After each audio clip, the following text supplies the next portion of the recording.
उसे ईद मुबारक जिसे मुयस्सर हो दीदार उसका। उसे ईद मुबारक जिसे मुयस्सर हो दीदार उसका। कोई उसे बताए तड़प रहा है उसकी याद में बीमार उसका। अब उसके लौट आने की ज़रा सी भी आस उम्मीद बाकी नहीं रही।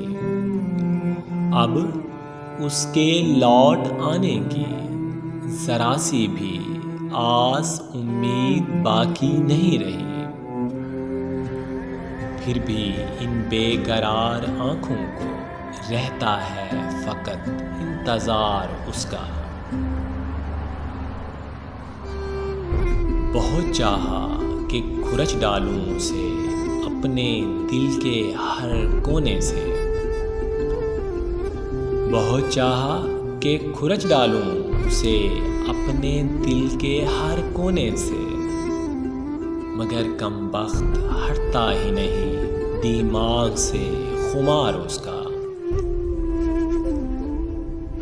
मैं जितना लगा रहता हूँ उस बेवफा को भुलाने की कोशिश में, मैं जितना लगा रहता हूँ उस बेवफा को भुलाने की कोशिश में, उतना ही हर तरफ मुस्कुराता हुआ नज़र आता है रुखसार उसका।